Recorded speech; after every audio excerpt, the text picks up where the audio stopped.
Picture this. It's 1185, the Battle of Dan no Ura, and 18-year-old Minamoto no Yoshitsune is standing on the deck of a ship, watching the most powerful naval fleet in Japan approaching to destroy him and everything he's ever fought for. His hands should be shaking. His mind should be consumed with the 1,000 ways he could die in the next hour. His body should be frozen with the kind of paralyzing terror that would cripple any normal person facing impossible odds. But something extraordinary happens instead. While his enemies see certain victory approaching, while his own men whisper prayers expecting death, Yoshitsune does something so unexpected that it not only wins him the most important battle in Japanese history, but reveals a profound truth about anxiety that modern neuroscience is only now beginning to understand. What he did in that moment wasn't just tactical genius. It was a complete psychological transformation that turned his greatest weakness into his ultimate weapon. And when you understand exactly how he did it, you'll never look at your own anxiety the same way again. See, most people today live exactly like Yoshitsune's enemies expected him to that day, completely overwhelmed by anxiety, paralyzed by the gap between where they are and where they want to be, frozen by the voice in their head that whispers all the reasons why they'll fail before they even begin. You know that feeling, don't you? That crushing weight in your chest when you have to give a presentation, that racing heartbeat when you're about to have a difficult conversation, that voice that tells you you're not good enough, smart enough, or strong enough to handle what's coming next. This isn't just modern stress. This is the same fundamental human experience that warriors have faced for thousands of years. The same terror that could either destroy you or forge you into something unstoppable, depending entirely on how you choose to work with it, rather than against it. What Yoshitsune discovered through years of intensive training under the mountain monks wasn't just a way to manage anxiety. It was a complete redefinition of what anxiety actually represents, and how to transform it from your greatest enemy into your most powerful ally. Before I reveal the exact method he used, I need to know something about you, and your answer to this question will help thousands of other people who are fighting the same battles you face every day. Leave a comment below and tell me, what's the one situation where anxiety hits you hardest? Is it before important meetings? When you're trying to make big decisions? Or maybe when you're pursuing something you really want but fear you might fail? Just type, "My anxiety hits hardest when," and complete that sentence. Your honesty might be exactly what someone else needs to hear to know they're not alone in this struggle. And understanding your specific trigger will help me create even more targeted content to support your journey toward unshakable inner strength. The technique that transformed Yoshitsune begins with understanding something that most anxiety advice completely misses. Anxiety isn't actually about the future event you're worried about. It's about the story your mind creates about that event and your ability to handle it. Think about this carefully. When you feel anxious about giving a presentation, you're not actually afraid of standing in front of people and speaking. You're afraid of the story that says you'll embarrass yourself, that people will judge you, that you'll forget what to say and everyone will think you're incompetent. When you're anxious about making a big decision, you're not afraid of the decision itself. You're afraid of the story that says you'll choose wrong, that you'll regret it forever, that you don't have what it takes to handle the consequences of your choice. Yoshitsune understood that the battle was never really happening out there with external enemies. The real battle was happening inside his mind with the stories he told himself about what was possible and what was impossible, what he could handle and what would destroy him. Here's what he did that changed everything. Instead of trying to eliminate anxiety or push through it with brute force, he learned to redirect the energy of anxiety into a state he called dynamic readiness. This wasn't about becoming fearless. It was about becoming fear-informed. When anxiety arose, instead of interpreting it as a sign of weakness or a reason to retreat, he trained himself to recognize it as his nervous system's way of telling him that something important was about to happen, something that mattered enough to activate his body's most sophisticated preparation mechanisms. The physiological symptoms we hate about anxiety, the racing heart, the heightened alertness, the surge of energy through our system, these aren't signs that something is wrong with us. They're signs that our body is preparing us to perform at levels we didn't know we were capable of reaching. But here's where most people go wrong, and where Yoshitsune's method becomes truly revolutionary. Instead of fighting these sensations or trying to calm them down, he learned to channel them into focused action, using what the mountain monks taught him about directional energy flow. When you feel that surge of anxious energy, your nervous system is literally preparing you for action, flooding your muscles with blood, sharpening your mental focus, heightening your sensory awareness. But most people waste this precious energy by using it to fuel worried thoughts instead of purposeful movement. Yoshitsune discovered that if you take that exact same energy and immediately direct it toward preparation and action, rather than rumination and worry, anxiety transforms from a paralyzing force into an energizing one. This isn't positive thinking or mindset shifts. This is practical energy management that works with your biology instead of against it. Let me give you the exact 3-step process he developed, and you can start using this immediately the next time anxiety shows up in your life. Step 1 is what he called acknowledging the signal. When you feel anxiety rising, instead of judging it or trying to make it go away, you pause and say to yourself, "My system is preparing me for something important." This single shift in interpretation changes everything, because it moves you from being a victim of anxiety to being an observer of a natural preparation process. You're not broken, you're not overreacting, you're not weak for feeling this way. Your nervous system is doing exactly what it's designed to do when something matters to you. Step 2 is redirecting the energy, which means immediately taking the physical sensations of anxiety and channeling them into concrete preparation actions. If you're anxious about a presentation, you use that energy to review your materials one more time, to practice your opening lines, to visualize yourself succeeding. If you're anxious about a difficult conversation, you use that energy to clarify your main points, to consider different approaches, to prepare for various responses. The key is that you're taking the same energy that was fueling worried thoughts and redirecting it toward activities that actually improve your readiness for the situation. Step 3 is what Yoshitsune called entering dynamic readiness, which is the state where you're fully prepared, fully energized, and completely present to respond effectively to whatever happens next. This isn't about eliminating uncertainty.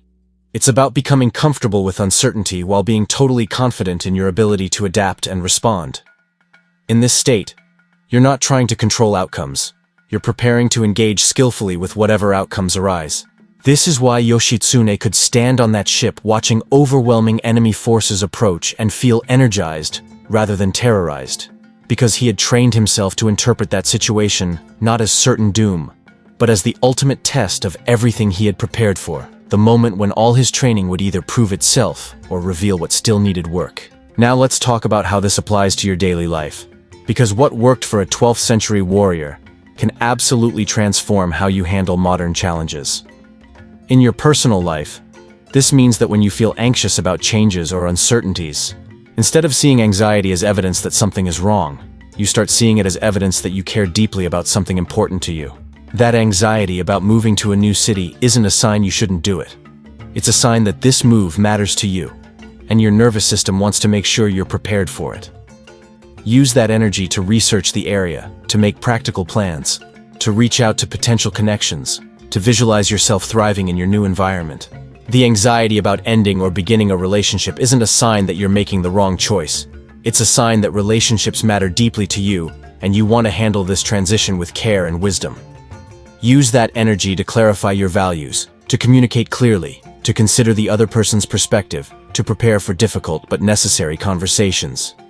In your professional life, this approach completely transforms how you handle high-stakes situations. That anxiety before an important meeting becomes fuel for extra preparation, for anticipating potential questions, for clarifying your key messages. The nervous energy before a job interview becomes power for researching the company thoroughly, for practicing your examples, for visualizing yourself as the confident, capable person you actually are when you're prepared and present. The worry about launching a new project or taking on additional responsibilities transforms into motivation to build your skills, to seek mentorship, to create detailed action plans that set you up for success rather than hoping things will somehow work out without effort. The most powerful application happens in social situations, where anxiety often feels most intense and most limiting. When you're nervous about social events, networking opportunities, or meeting new people, instead of letting that energy spin into stories about how awkward you'll be or how people won't like you, you redirect it into genuine curiosity about others, into preparing interesting questions, into practicing the art of listening deeply rather than worrying about what you'll say next. Social anxiety often comes from focusing entirely on yourself and how you're being perceived. But when you use that energy to focus outward on understanding and connecting with others, the anxiety naturally transforms into engagement. You become genuinely interested in learning about other people's experiences, challenges, and perspectives, which makes you a much more interesting and attractive person to be around than someone who's just trying to manage their own nervousness. Here's something crucial that Yoshitsune understood, and that most anxiety advice completely ignores. The goal isn't to become someone who never feels anxiety. The goal is to become someone who uses anxiety as information and energy, rather than letting it use you. The most effective people in any field aren't those who never feel nervous. They're those who have learned to transform nervous energy into focused performance energy. Think about professional athletes before major competitions, accomplished musicians before important performances, successful entrepreneurs before big presentations. They're not calm and relaxed. They're energized and focused. They've learned to work with their nervous system rather than against it. This is what Yoshitsune mastered, and it's why he could face impossible odds, not with calmness, but with dynamic readiness, fully energized and completely prepared to adapt to whatever the situation demanded. But there's a deeper level to this that connects to the philosophical foundations of his training. The mountain monks taught him that anxiety often arises from attachment to specific outcomes, from believing that your worth or safety depends on things going exactly as you hope they will. This creates a fundamental instability because life is inherently uncertain and constantly changing. So if your peace of mind depends on controlling outcomes, you'll live in a state of chronic anxiety. Yoshitsune learned to find stability, not in controlling what happened to him, but in trusting his ability to respond skillfully to whatever happened. This doesn't mean becoming passive or not caring about results. It means putting your energy into preparation and skillful action while holding outcomes lightly. You do everything in your power to create the results you want, but you don't let your emotional stability depend on getting exactly what you hope for. This shift from outcome-focused to process-focused thinking is revolutionary for anxiety management because it puts you back in control of the things you can actually control while releasing you from the exhausting attempt to control things that are fundamentally beyond your influence. You can control how well you prepare, how much effort you put in, how skillfully you respond to challenges, how quickly you learn from setbacks, how kindly you treat yourself and others throughout the process. You cannot control other people's responses, market conditions, timing, or the countless variables that influence final outcomes. When you focus your attention and energy on what you can control, anxiety becomes a supportive force rather than a destructive one, because it's motivating you to take effective action rather than fueling ineffective worry. Let me share a story that illustrates exactly how this works in practice. There was a young executive I worked with who was promoting to a leadership role that she'd wanted for years. But as the transition approached, she found herself consumed with anxiety about whether she was qualified, whether her team would respect her, whether she would be able to handle the increased responsibility and pressure. Using traditional anxiety management, she might have tried meditation, breathing exercises, or positive affirmations to calm herself down. But instead, we applied Yoshitsune's method. First, she acknowledged that her anxiety was actually a sign of how much this opportunity mattered to her, and how seriously she took the responsibility of leadership. Then, she redirected all that nervous energy into concrete preparation. She scheduled one-on-one meetings with each team member to understand their perspectives and challenges. She researched best practices for new managers. She identified potential mentors who could support her during the transition. She created a 90-day plan for her first quarter in the role. By the time she officially started the position, her anxiety had transformed into confident readiness because she had used that energy to become genuinely prepared rather than just worried. The results were remarkable not just for her confidence, but for her actual performance. Because she had channeled her anxiety into thorough preparation, she started the role already understanding her team's needs, already equipped with research-backed strategies, already connected with mentors who could guide her through challenges. Her nervous energy had become her competitive advantage rather than her limitation. 6 months later, she told me that she had learned to welcome that feeling of anxious energy before big challenges, because she now understood it as her system's way of telling her that something important was happening, and it was time to prepare excellence rather than worry about failure.